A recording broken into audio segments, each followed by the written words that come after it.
Welcome to City Church's On Demand Messages. My name's Josh, and I'm the pastor here, and we're so thankful you are here. In fact, if it is your first time tuning in with us, or we've never been able to connect before, we would love for you to text NEW to the number on the screen right now. We've got a free gift for you, and we'd love to get to know you a little bit better.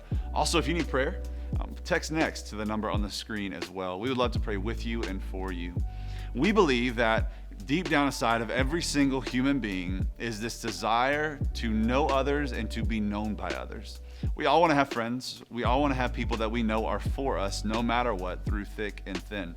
And so this Sunday, what we looked at and asked the question is, what would it look like to step into that kind of community? For us, we call that city groups. It's a chance to connect with a smaller group of people throughout the week, in person or online. We have different ways that you can connect. And so if you want to learn more about what it would look like to connect with us and connect with a city group, we would love for you to text NEXT to the number on the screen right now.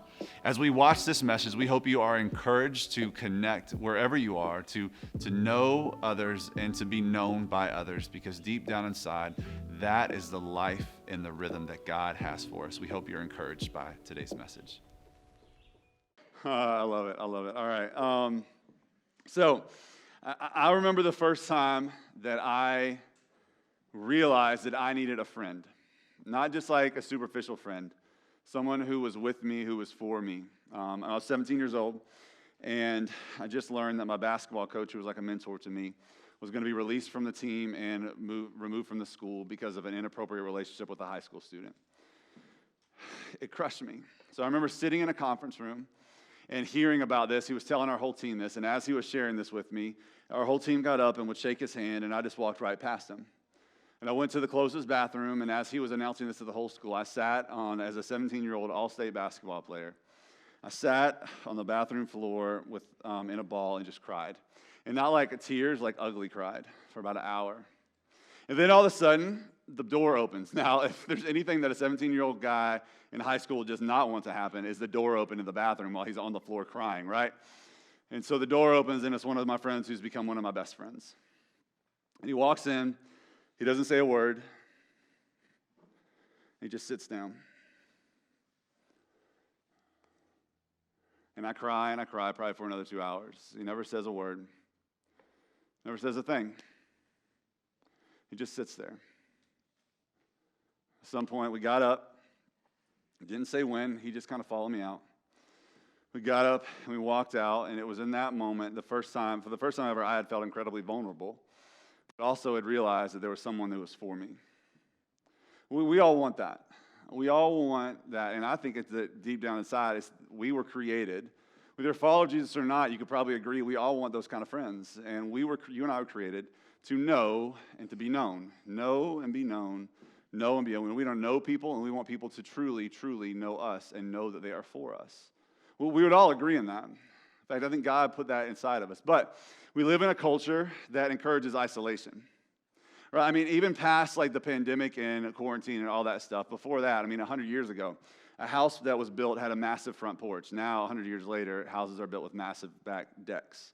The porch said we are in the community. The back deck said we are the community. We have home gyms. We have home theaters. We were created in this. Even our phones. Statistically, the average person spent 12 hours on their phone last year each day. 12 hours a day on their phone. This phone makes us feel like we're connected, but in fact, it just encourages more and more isolation. You see, in the early church, when this movement of Jesus started, Jesus came, and it started with this 120 followers of Jesus, and then it grew rapidly in a day, in a split second, to 3,000. It was crazy. And this movement began, understanding that inside of us, we have this desire to know and to be known. So we're going to be in Acts chapter 2, verse 42, and we're going to read through a couple of these. You can turn there, it'll be on the screen. But in the early church, when this movement of Jesus began, isolation was not an option, and here's what it says. Chapter 2, verse 42. And they devoted themselves to the apostles' teaching and the fellowship. We'll come back to that word fellowship. To the breaking of bread and prayers, and all came upon every soul, and many wonders and signs were being done through the apostles. This sounds amazing. It gets better. All who believed were together and had all things in common. And they were selling their possessions and belongings and distributing the proceeds to all as any had need. And day by day, so this day by day means day by day, every day, attending the temple and breaking bread in their homes, they received their food with glad hearts and generous hearts. So day by day means that followers of Jesus were not content with just gathering on a Sunday. They were not content with just doing this. This is important, but they were not content with just this piece of it. They wanted true community, which meant the informalities of being in each other's homes. I read this and I love this. It is always healthy when the more formal gatherings of the local church are complemented with the informalities of meetings in homes. There is no need to polarize between the structured and the unstructured. The church needs both. Like, there's nothing more vulnerable than when someone walks in your home and there's a pair of your kids' underwear laying on the kitchen floor. Like, there's nothing like that. And he's saying we need both. In verse 47, praising God and having favor with all the people, and the Lord added to their number day by day by day. So we see this this exponential math, this supernatural math, 123,000, more and more and more and more. We want to be that church. So we see people heard the gospel and believed. They were baptized, united with the family of the church, and remained in fellowship. This is how the church grew. They were not satisfied with interacting just weekly. They met daily. And so they took what was built in them, the know and be known, and they realized that there was more to it, that they had to gather together in person, and then they scattered into homes. So they gathered together weekly, and they scattered daily into homes. It was a gather, scatter. Now, I want to kind of bring you into something that happens on Sunday mornings. So if you've ever seen the band and they have earphones in their ears, they have those so that they can hear each other to make sure they're playing the right notes and all that. But there's also something else going on in their ears at the same time, and it is this.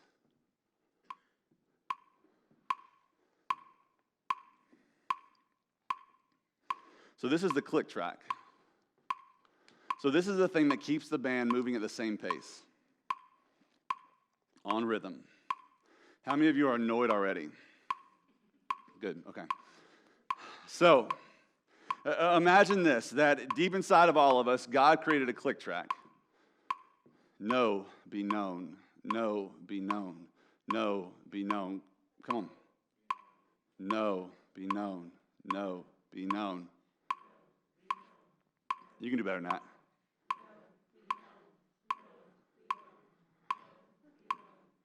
It's good. So, they said, well, that's who we were created to be. That's what we were supposed to be. And so they said, okay, then let's put a rhythm in our life that allows us, that speaks to this click track, to keep us on the same pace, to accentuate and to celebrate what God created in us, to know and be known. So it went from know and be known to gather, scatter, gather, scatter, gather, scatter.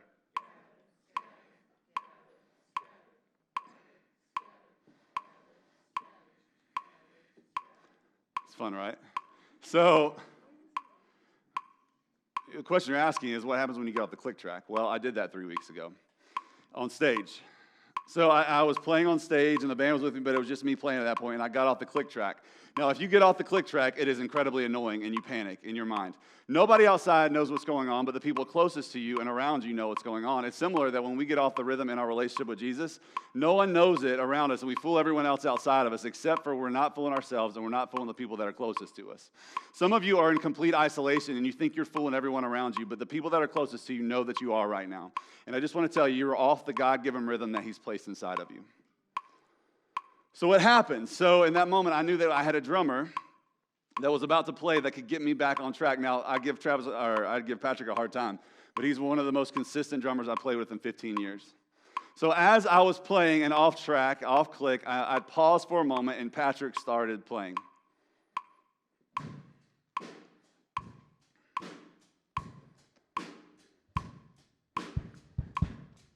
You're doing great. And in that moment, I got back on the click track, back on the rhythm, back on where God, back in that moment to be able to sing with the rest of the band so we could all move at the same pace at the same time. You see, here's what I believe. Today we're launching city groups, which is that chance to scatter in people's homes and do life one another, to break bread together the way that God intended it to be, to speak to that internal rhythm, to know and be known. Gather, scatter, gather, scatter, gather, scatter. And the drums are the piece that, as it got me back on track and on rhythm when I was singing, city groups are the drums to our click track. City groups are the opportunity for us to get back on track, back on that rhythm. Know, be known. Know, be known. Gather, scatter, gather. Scatter, gather, scatter, gather, scatter. The drums, thanks, ma'am. The drums, in the same way they got me back on rhythm, city groups, the chance and opportunity to, first we gather here, but then to scatter into people's homes or online and do life together, to break bread together, to fellowship with one another. They are the drums that get us back on rhythm. Now, different things can happen and different things can get us back in rhythm, but I think this morning as we talk about city groups, as we talk about doing life with one another, they're the drums that get you back on rhythm and get us back on rhythm. Some of us have been off rhythm for a long time, you'd be honest. And if you were really honest, you desperately want people to know you and love you and be for you, but you just stop trusting people. Some of you, you're here and you don't believe in Jesus, and it's the reason why you don't believe in Jesus, because you trusted a Christian one time and they just completely bailed, or they let you down, or they hurt you. You're like, forget it. I'm not going to be known anymore. That's not what the church is. The church, the movement of Jesus, Acts 2, when they were at its purest form, said, you know what the best way for us to do this is, and you know how this is going to grow, and we want to be a church where there is day by day people are being saved. We got a baptism this morning. We're going to blow the roof off this place, right? Yes.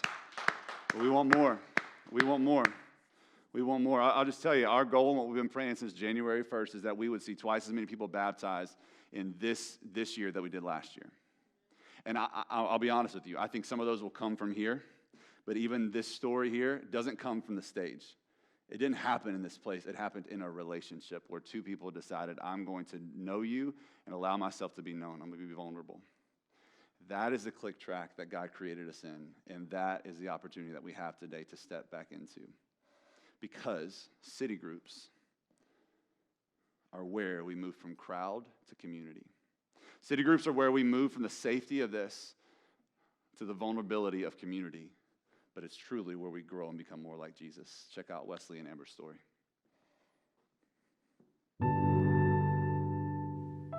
So we've been coming to City Church for a little while. I'd say probably a few months before we decided to join a city group. And the biggest reason we wanted to join a city group was to learn more people, to get to know more people. We're naturally more introverted, and so we really just kind of wanted to put ourselves out there and get to know more people and find out more about City Church through the people who make up City Church. Once we were able to kind of get back into the building, we did want to build those relationships with people. We had come from a church that had kind of a focus on like Sunday school, which is a small group kind of setting, and that was probably our time where we really felt like we grew our faith and we built relationships with people. I mean, even looking back, that was really the people we knew at our church were in our Sunday school class, the people that we, text and that prayed for our children and, that we just shared life with were those people. And so we were searching for that same, intimate feel here at City Church. So we thought, what better way than to join a city group. So when we first walked into our city group, I'd say that it was, a little nerve-wracking just because we joined a city group of people that we didn't know everybody in it. In fact, we purposely tried to join city groups of people we didn't know because we wanted to get to know people. And so it was a little nerve-wracking, but I'd say after the first night, you could tell these were just normal people, people just like us. Yeah, I think that was the biggest thing for me was the support system of people, because even though you knew a couple of the people, I don't feel like I knew anybody in the group. So I really was going into the unknown. And just over the few weeks that we were together, we built the support system.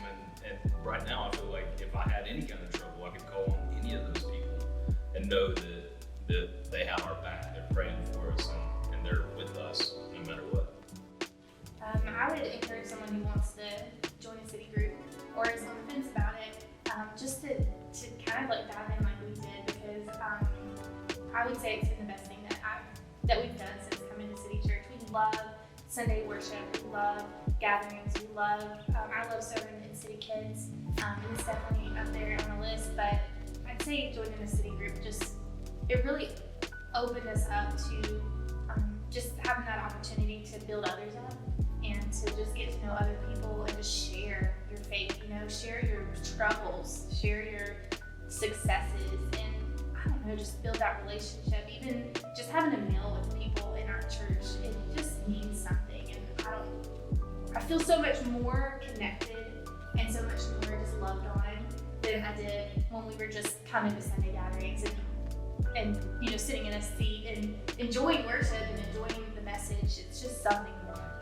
And we all go through the same issues, the same struggles, and being able to sit down, have a meal with people, and kind of discuss those issues with each other and build each other up through it has been very beneficial.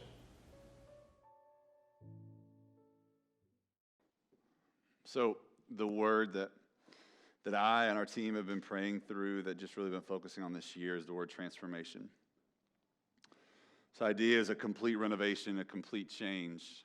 And the hope is that Jesus would transform all of our lives, myself included, that at the end of 2021, we are transformed more into his image than we are right now. That's the goal, that's the heart.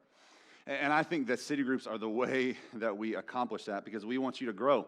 And so that's why they're necessary to the growth of our church. We can't be a church with groups.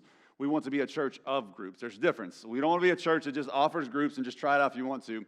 We want to be a church of smaller churches, smaller groups that are doing life together, and then we get to come here on Sundays or whenever. We worship together, but it's just an expression of what's already happened in the home and over phone calls and over Zoom calls throughout the week. So a study was taken, because I think it does really, it supports this in growth in our relationship with Jesus. So a study was taken. They asked 4,000 church members, 2,000 that attended groups, 2,000 who didn't, and they asked them, they made 5 statements, and they said, tell us if this is true about you. Here was the first one they said: I have developed significant relationships with people at my church. 89% of the people who are a part of a small group said yes to that question. Only 57% of people that were not a part of a group said yes to that one. The next one, they said, I am intentionally putting my gifts, my spiritual gifts to use serving God. So the gifts that God's placed in me, the talents and passions, I'm putting these to use. 73%, over 3/4 of people said, about 3/4 of people said that is true, that we're attending groups. 42% of people who are not attending groups said this is true of them. The next one, I intentionally try to get to know more people at my church. 67% of people in groups said yes. 37% of people that were not in groups said yes to that question. Throughout my week, I find myself thinking about spiritual things. So throughout the week, I find myself thinking about Jesus, thinking about the Bible, thinking about those things. 75% of the people in groups said yes. And 45% of the people that were not in groups said yes to that same thing.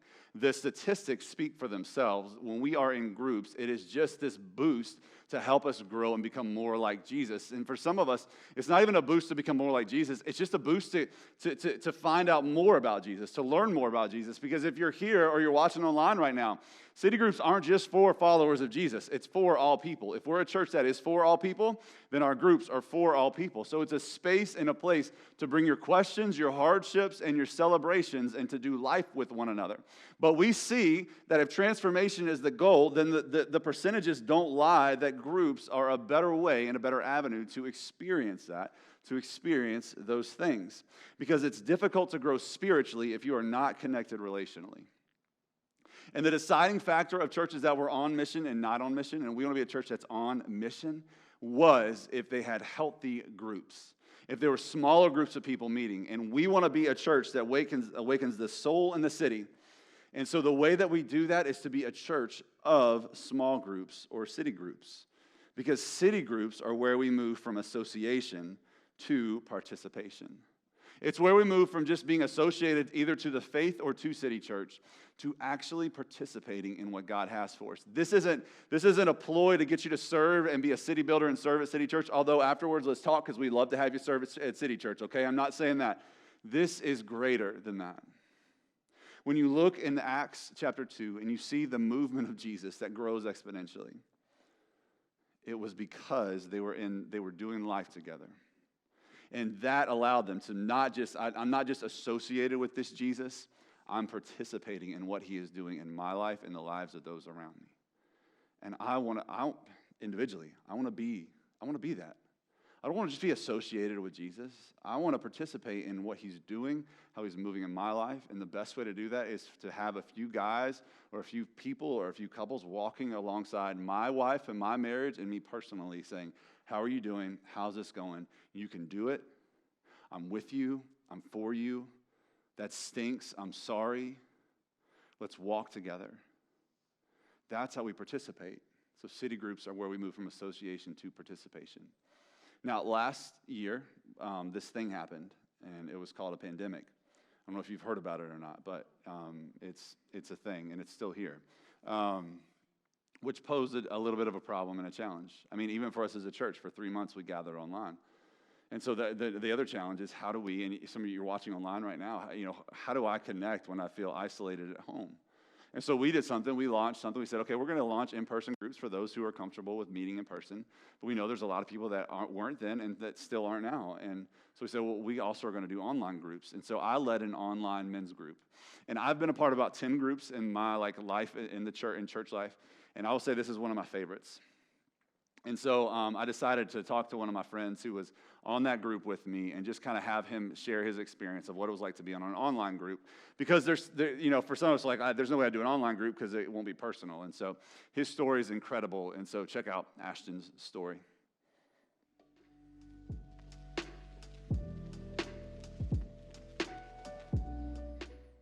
All right, so Ashton, thanks for jumping on here, man. And just this is kind of the way our group was, so we just figured let's do an interview and have a conversation like this. So just kind of jumping in, we know your name, so Ashton, thanks for being with us. How long have you guys been a part of City Church? Yeah, so we've been coming to City Church for about 1.5 years now. So we moved out here from Texas and jumped right into City Church from there. So love it. So you were a part of, the first run ever of online groups, but what made you, I guess, A, even make a decision to join a group, and B, why did you join an online group? I think it's a real big thing when you have connection points with people. That just kind of makes the word come to life, and obviously there's accountability there too, that kind of makes you prepare for the group and contribute. And even if you're just listening, it definitely helps you to get a whole lot more out of what we're learning on Sundays. Yeah. Part of it was just being vulnerable and opening up. Like I said, we're not from Georgia, so we don't have a whole lot of community here. And so our church family is, like our family, our people. And, sometimes you want to put on the best face and the best impression and things of that nature. So it's kind of a little bit scary to kind of, let people behind the curtain and you see who you really are. But kind of what I didn't expect, kind of branching off from that, was just the vulnerability of everybody else, and the fact that everybody's kind of walking through some of the same stuff. And, people are very understanding. And so just the level of, I guess, care and compassion and openness in the group was very surprising. Yeah. So, and I think that's the piece of the online groups is, we're in a pandemic. And so, it's just the reality that you can't be face to face all the time. Although that may be ideal. How was the experience though for you? You said, just talked about, the guys, were opening up and being authentic and honest. How was that experience, even though it was on a computer screen? And we were in, living rooms, offices, back porches, all that stuff. How, do you feel like you were able to still connect with people? I did, actually. And that does remind me, another concern going into it was would people really feel the same level of accountability and the willingness to participate and share? It's so easy to just kind of watch a screen and, just kind of think of it like you're watching a show or something like that. And so even that being a concern going in really didn't flesh out to be, what the experience was. I felt like, everybody, it was kind of weird, even getting a peek into just the room that they were in, you know, it's like, oh, like I learned a little bit more about you as creepy as it is, just by kind of seeing your living room there or wherever you are, your deck or wherever you're sitting. So that was cool. And then the other part of it too was like, it didn't stop like connection in person either. Another kind of unexpected thing from that was, you know, there was a brother who was in the group who actually invited me to his house, and you know, somebody who I had known but not really connected with, and so just through the men's group, you know, we kind of made a connection and figured out we were walking through some of the same stuff at the same time, and that kind of branched off into hanging out in person and, you know, getting some good wisdom and mentorship, you know, through that. So it wasn't a barrier at all. And so we're living in a new age where we all have to adapt and find creative ways to do things. And I just think that this is great. It just eliminates the isolation, which, you know, we don't need to be isolated anymore than we already are, you know, right now at this time. That's great. I think you said it perfectly. I mean, we're living in, you know, just a new time, and it's a new season, and it's just a new reality. And so we can't let that stop us from taking steps closer to Jesus. And I know in our case, in our group's case, becoming the men of God He wants us to be, but in so many different groups, you know, just taking those steps to Jesus, however we can. So, man, thank you so much. I appreciate it, and hopefully I'll see you in a couple of weeks on a Zoom call. So this is so first service. We sat like, I spread it out over here, I think just like by habit, and I was like, why are we distancing? This is my wife, I can sit beside her. So I think I can't express enough the importance of this idea of know and be known, to truly it's not letting everybody in. You know, what we're not saying is, hey, we're going to pull you up on stage and share your deepest, darkest secrets or anything like that. But it is inviting a few in and trusting them. And I think that's so important. In fact, when you look back at the text in Acts chapter 2, there's really two verses that we see. Verse 42, it says, and they devoted themselves to the apostles' teaching and the fellowship and to the breaking of bread. So that word fellowship, and its original word is this word koinonia. And what that word means, we see it again in verse 44. It says, all who believed were together. That's that same word koinonia, and had all things in common. So that word koinonia means fellowship, which is described by the experience of having something in common and or sharing things in common with others.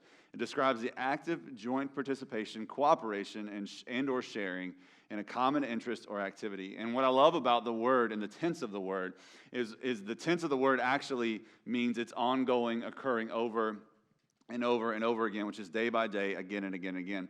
Another translation of those words just means contribution, sharing, partnership, but I saw this definition and I loved it. It's simply being social when it comes to spiritual matters. Being social when it comes to spiritual matters. And so letting people in and trusting people enough with what's going on in you spiritually, whether that's your questions, your doubts, your concerns, or your fears. That's what this word fellowship means. And so I would say, if there's one word that would kind of describe our hearts for city groups, it's that word. It's fellowship. It's being social because there's a lot of times that from stage, you're just listening to someone. You're listening to me or somebody else, and sometimes I'm sorry about that. But thank you for sitting and not falling asleep. A couple of you do. We'll talk later. But that's part of it.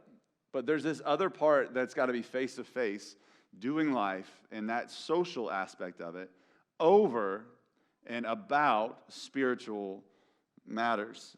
So it's this whole idea of community and contribution. So what I love about what we see in this model in Acts chapter 2 is not only did they show up to the table, they brought something to the table.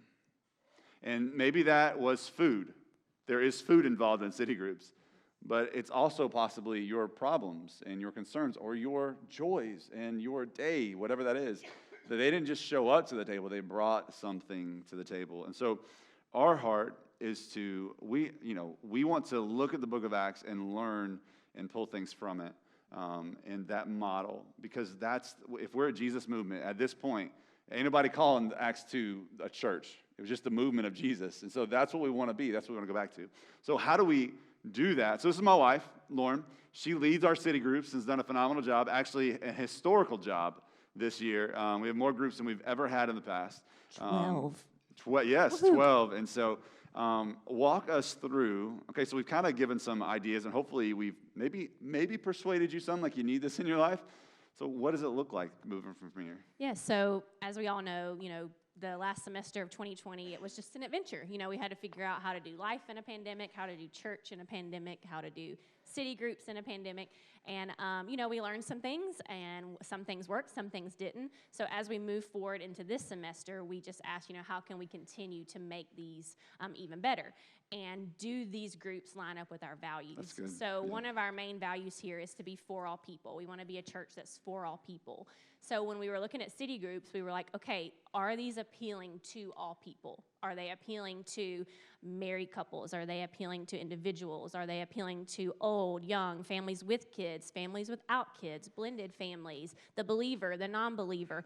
Are these appealing to all people? Are they appealing to your neighbors, to your coworkers? And so we felt like there were some shifts that we needed to make in order to make them for all people. So all of you should have a card in your chair. If you'll grab that, we're going to kind of walk through this card a little bit just to help everybody understand. But we felt the way to make groups for all people were to have 3 different types of groups this semester. We're going to have study groups, special interest groups, and serve groups. And so I'm kind of going to walk you through what each of those are. And then later, when the link is sent out for you to sign up, it will give you more details. If your At group 1 o'clock today. At 1 o'clock today, Yep, yeah. yep. We'll talk about that more in a second. But it'll give you details if your group is offering childcare. It'll give you details on where, times, and all those things. So just know if you have questions, there will be more info later, or you can come find me after to ask. But for study groups, we're going to have in-person and online. And I know when you hear the word study, especially if you are not a person who enjoyed school, that may sound intimidating or no fun. Yeah, but what a study group is really is you are just going to get together with a group of people. There is a video that you're going to watch that walks you through the Gospels, which are the first 4 books of the New Testament, Matthew, Mark, Luke, and John. And it just talks about the life of Jesus. You're going to learn about the life of Jesus and then how we can apply that to our own life. So it's going to be very practical. So you're going to watch that. You're going to talk, have casual conversation. There will be a meal or coffee or something involved. So when you hear study, don't think we're going to be sitting and just taking notes the whole time. It will be conversation, community, fun, laughter. That is what a study group is going to look like. So right now we have 3 in-person groups, and then there will be 4 virtual groups. And I want to bring your attention to the virtual ones are in the blue. There's one correction. The one that says Thursday at 7 actually should be Tuesday at 7. So you can jot that down, but it will be correct on the link. So don't worry about that. It will be correct on the link. And you can look through those, and you'll notice that there is a young adults group. There's a men's group, a women's group. If it doesn't specify and it's just a day, that means it's for anybody. It's for married, single, it's all of those things. So those are our study groups. Special interest groups. We thought, what would be appealing to somebody who's maybe not comfortable coming to church or not comfortable just learning about, sitting and learning and watching a video? What would be more appealing to your neighbor, to your coworker, to somebody who's not connected with the church? And we thought special interest groups. So these are revolving around a hobby. And so if you are, I will say this, if when you hear this today and you're like, ooh, I would like to lead a special interest group because I'm really good at roller skating or whatever it is, whatever your interest is, if you feel led roller today. skating interest group? Yeah, Britt can roller skate, so maybe, Follow maybe on that was IG. the Lord, Britt, I don't know. But today as you're listening and you're like, well, I don't really see a special interest group that I would want to be involved in, but I would like to lead one. There's still space for leaders, so come to me today if you're interested in leading a group, and we will definitely get that on the link as well. But right now, special interest groups, we have a golfing group. There is a mistake in the time on that. It is actually at 1:30 every other Sunday, but that'll be clarified on the link. And that is a co-ed group, so you'll get to go play golf. And then at the end, there will still be a spiritual component in these interest groups. So you're still going to get a verse of encouragement, or hey, we're going to take 10 minutes to pray for each other. So all groups, even if it's special interest, will still have a spiritual component. There's a game night group, which I'm super excited about. It's going to be led by a very competitive but fun couple in our church, and they love card games and old board games. And so it will be a time for you to eat, play games, and then open scripture. So that one will be super fun. And then we have a fitness group on Saturdays at 9. Now, before you check out, This will be for all levels of fitness, okay? You'll have basic walkers. That would be me. So if you just want to walk, that's great. But then it'll be all the way up to a more advanced workout like a dozy could do. So we will have, I don't know. a broad spectrum of workouts at that Saturday group. So don't let that intimidate you. And then again, at the end, there'll be a time of reflecting on Scripture, discussion, community. So if you have neighbors or coworkers who aren't necessarily interested in coming here, but would be interested in doing something like this is the perfect opportunity for you to invite them. Yep. And then the last one, which I personally am so excited about, is our Serve group. We only have one right now, but we're looking to add a lot more. This is kind of a test run for this one. But this group, for right now, is going to be open to women 18 and older. And what you will do is you'll meet here with your women, but then you're actually going to go to the Christian Women's Center and be with the ladies there. So it's just a time for you to pour into those ladies. There's going to be some craft time, there's going to be Bible journaling, there's going to be games, just time for you to hang out and fellowship. And, some of you may be like, well, if I'm serving, is that going to pour into me? And I fully believe that sometimes when you are serving others, God is pouring into you more than you even realize. So we're super excited about the Serve group. And again, that's with the Christian Women's Center, and they're just an organization that is dear to our heart. It's a rehabilitation home for women coming out of all different backgrounds. And so we just want to let them know we see them, that we know them, and that they are known, and we just want to laugh with them, have fun with them. So if you're interested in that, sign up for that one as well. And I know sometimes the greatest growth and community happens when you're kind of shoulder to shoulder serving alongside one another. And I know the woman who's going to lead that, and I know she's going to make sure that it's not just we're doing, it's that we're being and that we're building relationships with one another and also with those women. And so I'm really excited about the idea of those and kind of this And already beta one. last service, somebody brought the idea of a tutoring group. That's a huge need in the community. So could we offer a Serve tutoring group? So again, if you have ideas, come talk to me afterwards. And also, I would like to do a cartwheel group. a cartwheel group. Yeah, just Okay. cartwils. Go ahead. I Go ahead. don't know how to do You one, but I'll can YouTube it lead after it. this. You can Cartwheel lead it. group. Anybody want to be in my cartwheel group? Okay, nobody. couple. Don't do that Just a one. We couple. won't do that one. So these will launch today at 1, like Josh Yeah. said. And one other thing before I get into that, we don't want there to be any barriers in you signing up. So in all of our history of groups, the biggest barrier is, what do I do about childcare? Well, here's the beauty of that at City Church. We are organizing and paying for childcare for all the groups that offer childcare. So you don't have to worry about finding a sitter. These will be volunteers who I have trained and approved. They've been background checked if they are old enough to have that done. And they will be checking in with me. I'll be checking in with them. So that's not even a barrier. That you don't have to worry about that. So we'll organize that for you. But again, they launch at 1 today. The ways that you can sign up, there's a QR code on this card for those that are tech savvy. You can just scan that at 1, and it will take you to the link. There will also be a text sent out at 1, an email sent out at 1.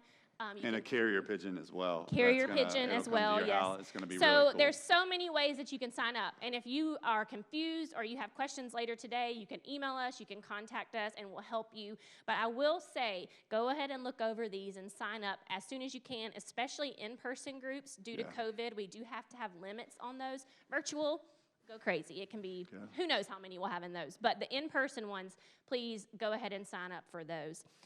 And then if you're looking at this and you're like, well, there's not a group on here that works for my schedule, that works for my interest, whatever, I would encourage you to sign up for the I Don't Have a Group. Now, why do we want you to sign up for that? Because we want everyone in here who wants to be in a group to have a group. So if you sign up and you say, hey, I would like to do a Friday night, I need to be a part of a Friday night group. Well, then we will make that happen. As best we can, we want to get everybody in a group who wants to be in a group. So don't get discouraged if you don't see something that works for you. Sign up for that, and then we'll be in touch with you. So those are all the ways you can sign up. That's good. And so those are the adult groups. And the other thing we want to make you aware of is we also do student groups. And so middle and high school groups meet on Wednesday nights at the building at City Church from 6:30 to 8. So it's actually very similar to an in-person group. It's the same model, in fact. And so they get here, and there's food, and then there's kind of a large group setting. And so most of the time, we're watching a study from Right Now Media, and then they break off into small groups, again, to gather and then scatter. And so that's every Wednesday night at 6:30. So if you're a middle high school student or a parent of some, make sure they're here. We have some amazing leaders that lead that, and it's a lot of fun. So super pumped about that as well. So yeah, that our hope is that there's no barriers, that we can create as clear a path as possible. And so if you feel like you have a question, you feel like there's still a barrier, come find us afterwards and ask. Yeah. And one more thing, like we said earlier, you do not have to attend City Church to be in a city group. So Oh, yeah. if you have Yes. a neighbor or family member or coworker who wants to be a part, please invite them. They do not have to attend here on Sunday mornings. And they don't have to be a believer either. No, they do don't not have to be a yep. believer. The hope would be that that would be an avenue for you to build a relationship and, Yes. introduce them to the church. But if they're hearing about Jesus in that group setting, that's awesome. So just, want to remind you of that. And also, if you're like, hey, I'd like to lead a group in my neighborhood or in my apartment complex or with my coworkers, again, that is a city group. You are in community with other people pointing them to Jesus. We just want to help equip you to do that. So come to me, let me know, and we'll get you set up for that. As we talk about that word fellowship, koinonia, one of the other translations of it is actually communion, which is why I love that we take communion every Sunday. Think about this, okay? So communion is us stepping into a moment that Jesus had with his disciples 2,000 years ago, where he invited, so Jesus spoke to the masses, but he had a close group of people that men that he trusted and that were his friends and he did life with. And so instead of announcing what he was going to go do and rescue the world to the masses, he invited 12 people around a table and said, hey, I need you to know that I'm about to go to the cross and I'm about to rescue and save the world. This is the good news of the gospel. And if you're here and you don't know Jesus, this is who Jesus is, that he would die on the cross for our sins, for your sins, and that he would rise again 3 days later and defeat and conquer the grave, and he lives today. And the Bible says that when we put our faith and trust in this Jesus, that we will be saved. And so what Jesus does is he invites these 12 around a table, koinonia, community, relationship, and he begins to share this meal with them. And within this meal, there's bread and there's juice. And in that bread and that juice, he says, remember my blood and the body that we shed for you so that you may be saved. It was done in community. And so I think as we take communion today, and if you didn't get a chance to grab communion on your way in a second, you can actually go back there in the back corners, and we've got city builders back there to help you get that. But I think the challenge today is, as we go to communion, I think we ask the question, like, God, am I truly in community? Am I truly allowing myself to know others and to be known? And if not, then the question is, okay, God, what do I need to do about that? What do you want me to do about this?